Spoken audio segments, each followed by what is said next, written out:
death would be easier than divorce. The judges and the attorneys work together. No jury, just one biased judge.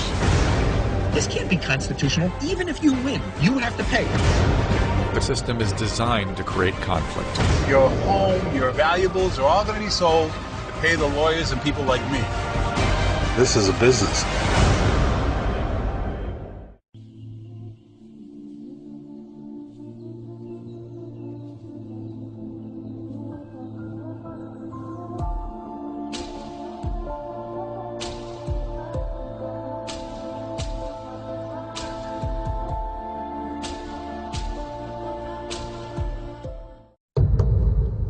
I think death would be easier than a divorce.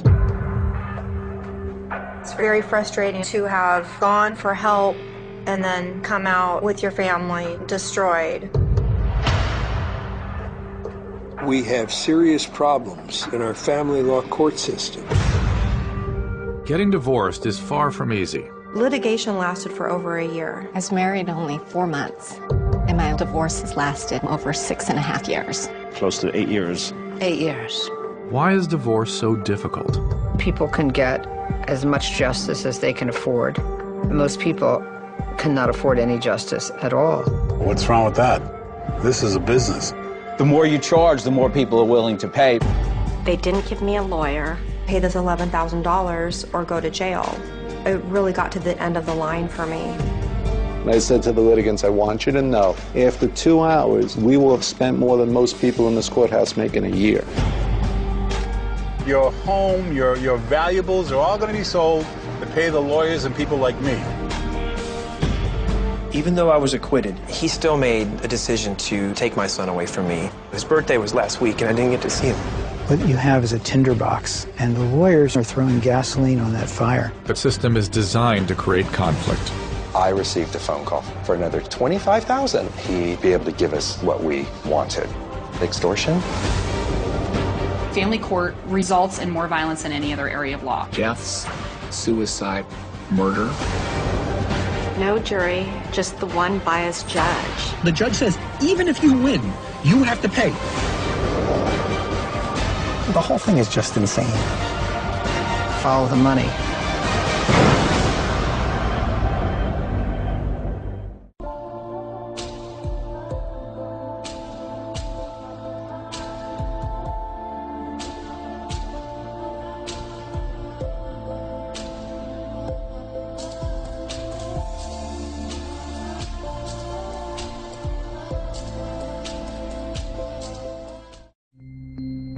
When you file for divorce, you'll be shocked to find out how little your prenuptial agreement actually does. I, as an individual, do not believe in prenuptial agreements. We prepare them all the time. We represent people who are engaged in negotiating them all the time. It's part of what we do. But personally, I don't believe in them. The existence of a prenuptial agreement starts the marriage out in a bad light. It's a marriage that's starting out with one of the parties saying to the other, you know, I really love you, but I don't trust you, so I want you to sign something that says, this is what's mine, or this is what's yours. You go get a prenup, and you think everything's great. Well, you better make sure you know exactly what you're doing, because the big game now is who can bust the prenup. We drew up a prenuptial agreement. I had it reviewed by an attorney. It was rock solid. How could they be entitled to look at my financials? You can't dictate in your premarital agreement the amount of child support, and you can't dictate who will have the children. Custody will always be something that could be modified. So you could resolve the entire case, and then 2 years later somebody could come back and say, custodial schedule is not working, and there needs to be a change. The divorce process in the United States can be so complicated that even the best contracts can't stand up against the court system.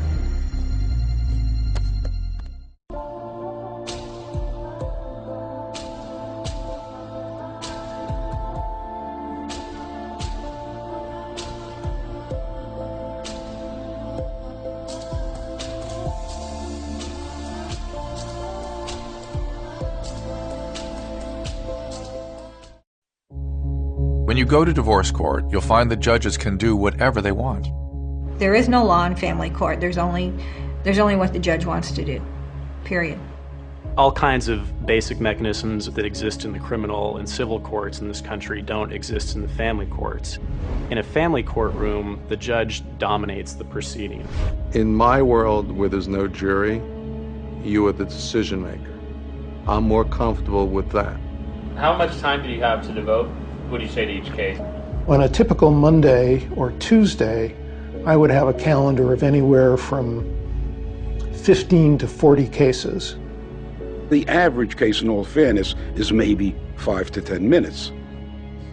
The Court of Appeal in San Diego ruled that actually judges did not have to read the pleadings before they made their rulings. So now it's a local rule. If you want a judge to actually read the pleading, you've got to make a special request beforehand. Not too many people know that. It's not for the father to decide. It's not for the mother to decide. It's for the judge to decide after the judge has weighed all the factors. All of us make decisions. You decided what color socks you were going to wear this morning, what you're going to have for lunch. But a judge makes decisions for other people. And you make 100 of those a day. And if you make a bad one, you just make another one. My father was a lawyer who handled a general practice, and he occasionally would take me to court with him. When I was about 14 or 15, he had a case, and the woman was on the stand, and he's boring in on her, and he's boring in on her. He says, "And didn't you, on July 5th, have sexual relations with your husband?" And she breaks down crying and sobbing. And I'm looking at this, and I said, I got to get into this. This is great. All judges have the same middle name, God.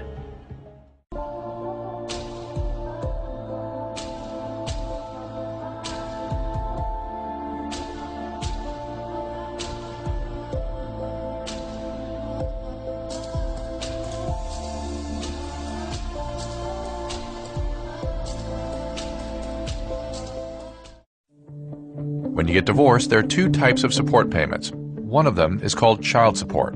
Calculating child support is based not only on the difference in income, but also on who gets the most time with the kids.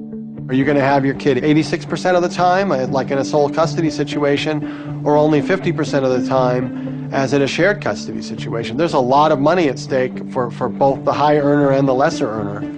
But let's say time goes by and you don't make as much money as you used to, or you want to spend more time with your kids. It's very difficult to get child support modified downward. And if you live in a major city, the wages are high, the cost of living is high, and the person who gets primary custody of the kids will realize, hey, I can move out of the city, my expenses will be far less, but I'll still keep getting that high child support amount based on the parent who's left behind in the major city. And time and again, very often the parent who's left behind in the major city, they'll go to the court and say, hey, look, I love my child, I want to be with my child, I'm going to give up my good paying job in the city to go move to this small town so I can be with my child more. And all I want you to do, Your Honor, is just respect the fact that, of course, I can't make as much income living in this little town as I could living in Los Angeles or San Francisco or a major city. And the vast majority of the time, the judge will say, tough luck.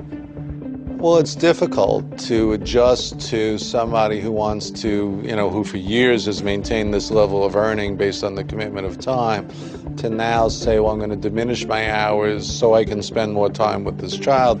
If he really and truly wanted to spend more time with the child, is very admirable. But is he taking a pay cut that makes this unrealistic? These people end up racking up a big child support debt. A lot of states have interest on the debt. Sometimes that interest is as high as 10 or 12%. And the person ends up saddled with a debt that they can no longer pay. People are being put in jail for not having the ability to pay their child support.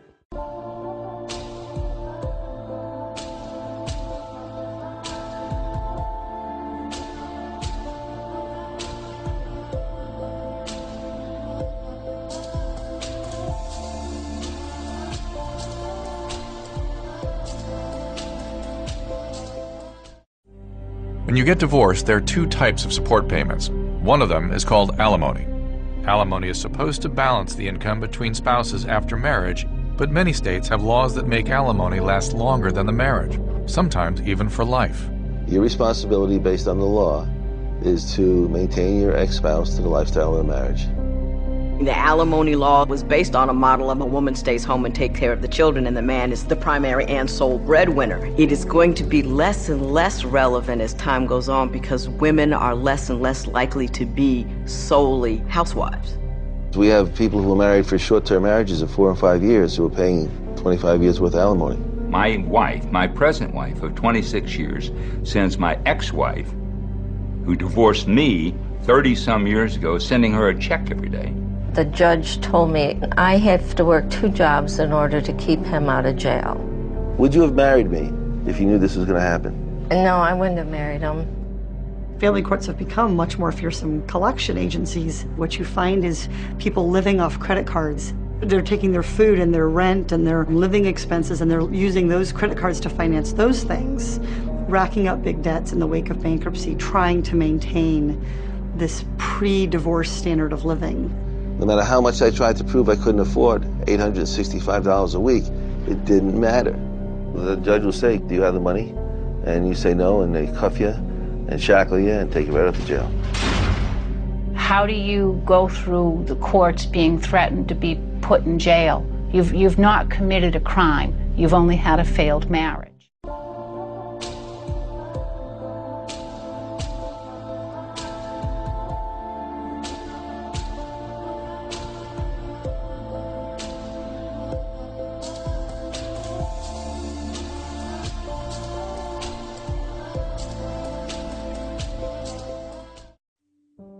Because there are so many incentives to lie in court during a divorce, people often make up false abuse charges. Physical violence and sexual assault are crimes, and our justice system is set up to handle criminal accusations like this. But family courts also listen to and act upon such accusations. And because false accusations are so common during a divorce, these cases are typically not turned over to criminal court. Family court judges have to distinguish between true abuse victims and those crying wolf for financial gain. One of the biggest problems in family court is there are so many false accusations and so few consequences for those accusations. How could you be married for 20 years? You were a great husband, she was a great wife. Now we're going through a divorce. He's a pervert, he's a drug dealer, he's doing all these horrible things. She's an alcoholic, she's a drug dealer, and she's sleeping with everybody. Did this just happen in the last week or two? I got a lot of those that happened right at the top of divorce action when both people were in the house and one person wanted to get the other person out of the house. It may be that, in fact, there is no violence, but they make it up because they've talked with their friends or they've gone to a lawyer who said, well, make it up, and if you really do a good job, then you can get him kicked out. Now you're in the house. You have a big leg up in keeping the kids and maybe keeping possession of the house. I've counseled women and a few men on how to get the other side thrown out of the house. How hard is that to do? If you follow my instructions, easy. Domestic violence, first of all, is defined so broadly. There's so many things that can count as domestic violence that it's not hard. It's not hard to be accused of domestic violence. It's really a travesty the way the system that it was designed to protect women from domestic abuse, to protect children from abuse, to protect children from sexual abuse, a system that was set up with every good intention, that was set up to protect those who needed it, has been allowed to be subverted so that false accusers really are able to gain so much by making the false accusation.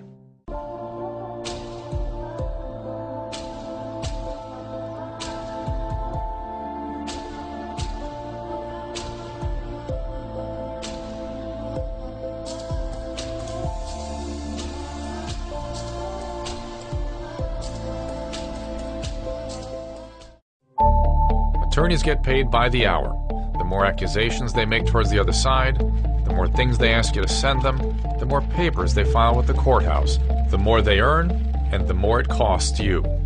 Lawyers handle cases in a fairly similar fashion. They set an hourly rate, take a retainer, and then bill hourly against that retainer, and then create bills from the hours that they spent later on. I only know, really, of one other firm in my area that does a flat fee.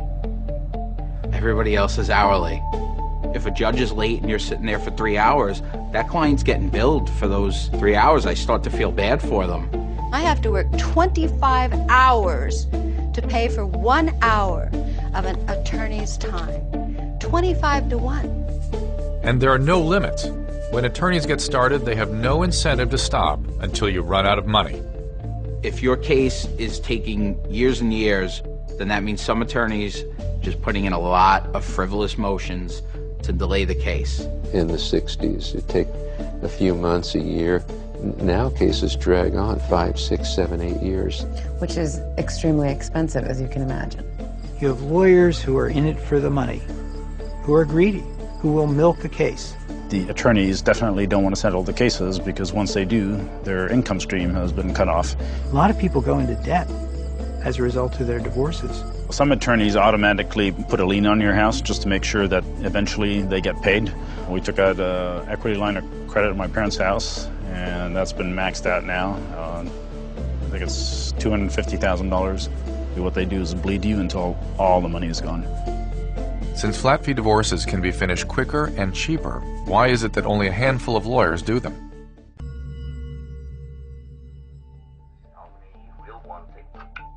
When you get divorced, there are two types of support payments. I knew I wanted to be a part of the project very quickly as I began to be exposed to the simple facts about the system. And I began thinking about all the people in my life who'd been through divorce and the distress they were constantly in for years. And I didn't understand it. And once I scratched the surface, I wanted to hear the whole story. Litigation lasted for over a year. I was married only 4 months, and my divorce has lasted over 6.5 years. Close to 8 years. 8 years. Half of all marriages in the United States end in divorce. And what you might not be aware is that your spouse can unilaterally initiate a divorce. It's not a mutual decision. And once that person decides they want to have a divorce, it's got to go to court, and a whole process is initiated that's now outside of your control. And if he or she hires an attorney, you're at a significant disadvantage if you don't do the same thing. You may expect the right to a speedy trial, or to be assigned an attorney if you can't afford one, or the right to cross-examine witnesses. All that, not true in family court. People can get as much justice as they can afford. Most people cannot afford any justice at all. What's wrong with that? This is a business. The more you charge, the more people are willing to pay. They didn't give me a lawyer, paid us $11,000 or go to jail. It really got to the end of the line for me. Most people have no idea what goes on in family court unless they go through it. And I'll tell you what, this film reinforces for me why I never want to go through this process. People are going to be just blown away. They've got to see this to believe it. The whole thing is just insane. Follow the money.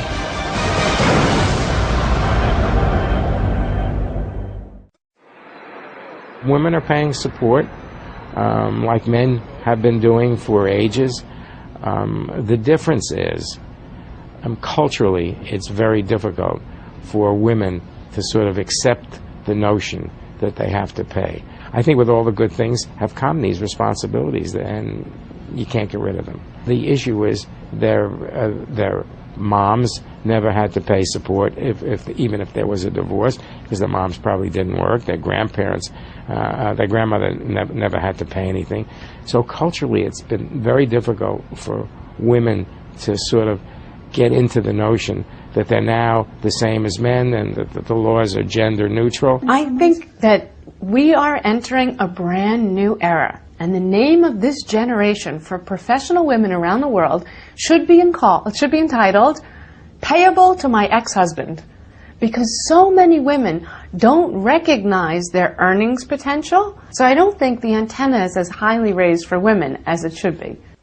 So in some instances, you're actually paying him, your ex-husband, more than you're making. And from 96 to 98, I pretty much paid my husband more than I made. It's justice, okay? I believe that, hey, you want to end the marriage and we work out a deal, you got to abide by the deal, you know, what we had agreed upon.